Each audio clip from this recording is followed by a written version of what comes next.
Hi. Are you wondering how you can improve your English speaking and writing skills?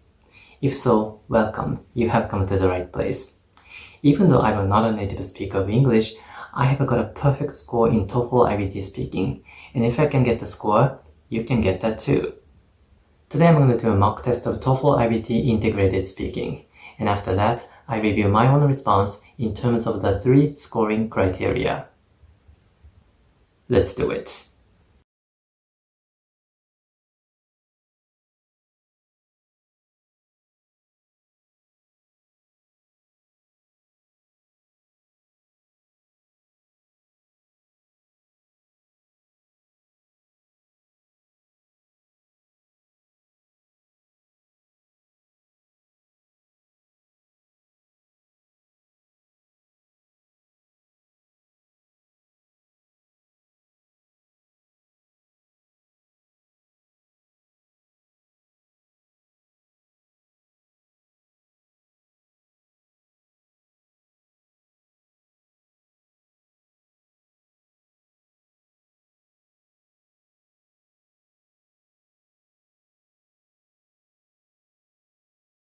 Are they serious?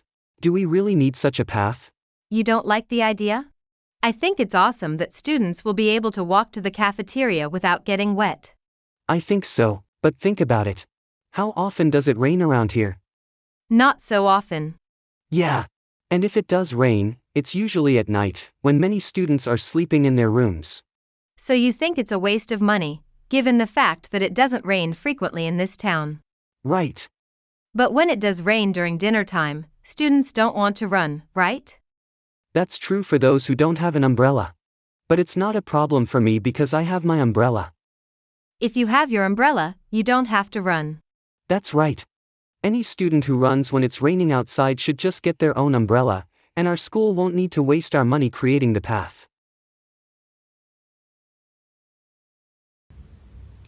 Okay, according to the reading, the university is going to create a roofed path between the dorm and the cafeteria so that the students will not get wet even if it's raining outside. And also the reading points out that if a student runs because they don't want to get wet in the rain, that could be dangerous because they might bump into another student.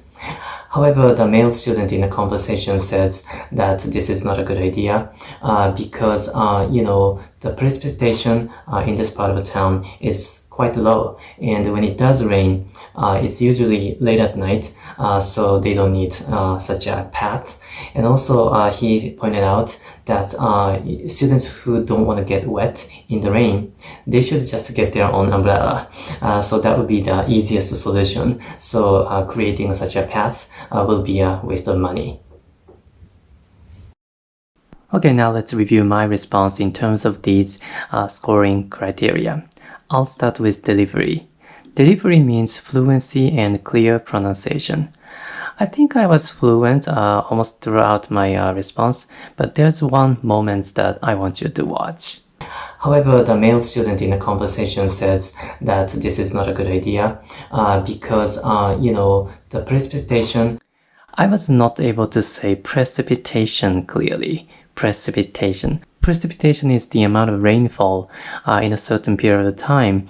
And it's a big word. It's not a word that many people would say in everyday life.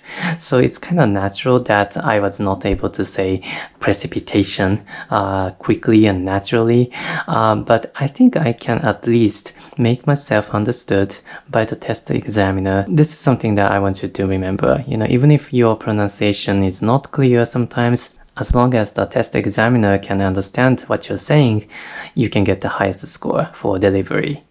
Okay, now let's move on to language use. Language use means grammar and vocabulary. And to get a high score for language use, you have to show that you can use a complex structure. Complex structure. Complex structure is 2 clauses or 2 sentences combined with a conjunction. And I want you to see how many conjunctions I have used. between the dorm and the cafeteria so that the students will not get wet even if it's raining outside. The reading points out that if a student runs because they don't want to get wet, is quite low. And when it does rain, so that was 5. That's a lot. You don't have to use this many, but you should make sure that you use at least one conjunction in your entire response, because to use a complex structure is a must to get a high score for language use. Okay, finally, topic development. Well, I was able to talk about the 2 important pieces of information from both the reading and the listening, so I was fine. But there's one thing that I did not talk about, which is this. Last year's accident, where one student collided with another student. Well, I didn't talk about this, but this information is not super important. So even if there's a minor omission, you can get the highest score for topic development. So you don't have to worry too much about this. Okay, I hope you found this video useful. Leave a like, subscribe if you're new, and most importantly, let me wish you good luck on your test.